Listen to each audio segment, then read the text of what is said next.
بسم اللہ الرحمن الرحیم۔ عام طور پر ایک بات عوام میں بہت مشہور ہے کہ محرم میں کوئی اچھا کام شروع نہیں کرنا چاہیے۔ اسی طرح بعض لوگوں میں مشہور ہے کہ سفر کے مہینے میں کوئی اچھا کام نہیں کرنا چاہیے، کوئی دکان کھولنی ہے، کسی چیز کی اوپننگ کرنی ہے، کوئی نیا کام شروع کرنا ہے تو محرم میں نہ کیا جائے۔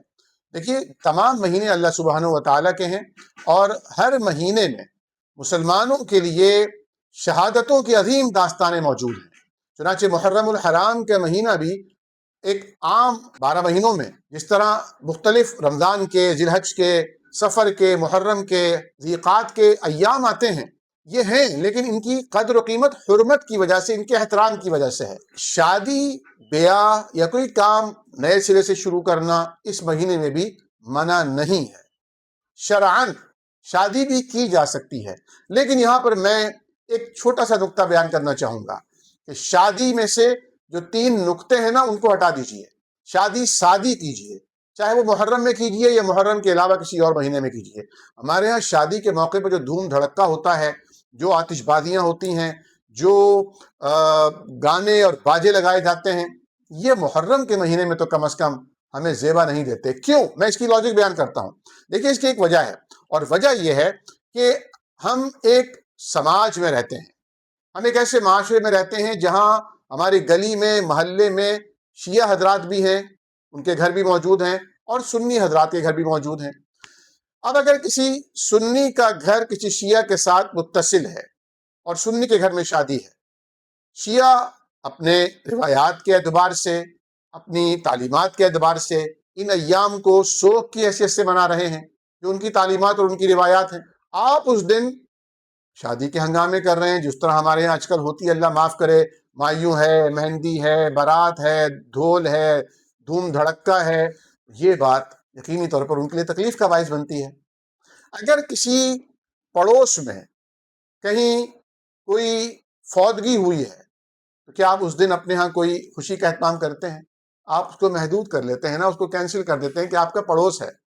تو چونکہ ہم ایک ایسے سماجی معاشرے میں رہتے ہیں جہاں شیعہ بھی رہتے ہیں، سنی بھی رہتے ہیں، دیگر اکائیاں بھی رہتی ہیں، تو ہمیں ان کے ان مخصوص تہواروں کا، خاص ان کے سوگ کا بھی ایک سماجی اعتبار سے احترام کرنا ہوگا۔ آپ یہ دیکھیے، اگر ہم اس کو اس زاویے سے دیکھیں کہ جب کوئی مسلمان، بالخصوص ہم اہل سنت کی بات کرتے ہیں، ہمیں یہ بتایا جاتا ہے اور ہماری شریعت ہمیں یہ کہتی ہے کہ سوگ 3 دن کا ہے۔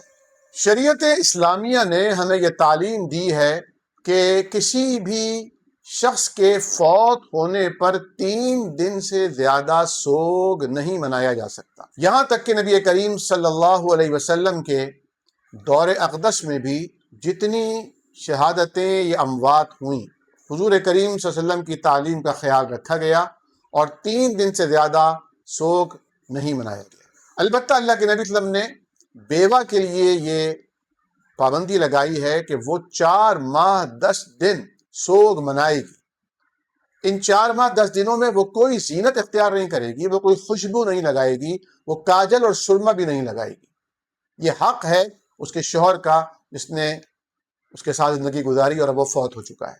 لیکن جو غم ہے محرم الحرام، یقیناً اس میں 61 ہجری میں ایک بہت بڑا عظیم سانحہ ہوا۔ نواسۂ رسول، سبت رسول حضرت سیدنا امام حسین رضی اللہ تعالیٰ عنہ کی شہادت ہوئی۔ بلا شبہ یہ اسلام کی تاریخ کا ایک ایسا صفحہ اور ایک ایسا چیپٹر، ایک ایسا باب ہے جو ہم نہ پھاڑ سکتے ہیں، نہ اس سے آنکھیں چرا سکتے ہیں۔ اور اگر کوئی کافر ہمیں شرمندہ کرے نا کہ تم تو وہ لوگ ہو کہ کلمہ پڑھنے والوں نے، اگرچہ وہ صحابہ کرام نہیں تھے، وہ یقینی طور پر کوفہ کے کوفی لا یوفی وہ لوگ تھے جنہوں نے آپ سے عہد کی پرواہ نہیں کی اور آپ کا ساتھ چھوڑ دیا، یا وہ ابن زیاد کی وہ فوجیں تھیں جو دنیا طلبی میں آخرت کو بیچ چکی تھی۔ اسی میں سے ایک حر تھا نا جو نکل کر آیا تھا اور مقدس ہو گیا، مطہر ہو گیا، پاک باز گروہ میں شامل ہو گیا۔ تو اگرچہ کوئی ہمیں اگر یہ شرمندہ کرنا چاہے، ہمیں تانا دے، تو ہمارے پاس کوئی جواب نہیں ہے کہ نواسۂ رسول کو ابھی 61 برس گزرے ہیں اور تم نے ان کو شہید کر دیا۔ انا للہ و انا الیہ راجعون۔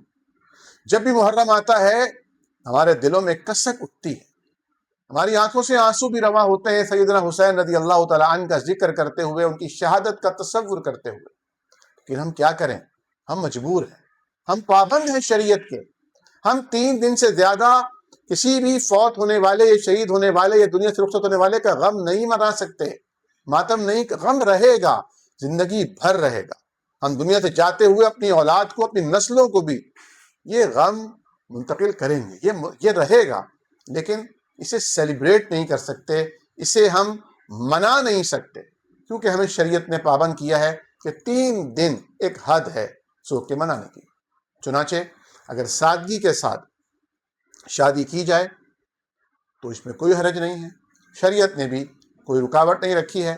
البتہ اخلاقی طور پر ایک سماجی ضرورت یا سماجی مجبوری سمجھ کر، ملک میں امن و امان کی صورتحال کو مد نظر رکھ کر، کیونکہ یہ کوئی فرض تو نہیں ہے نا، کوئی اس کا خاص استحباب تو نہیں ہے، کوئی اس کی خاص فضیلت تو نہیں ہے، اگر اس سے گریز کیا جائے تو شاید یہ ایک دانشمندی کا فیصلہ ہوگا.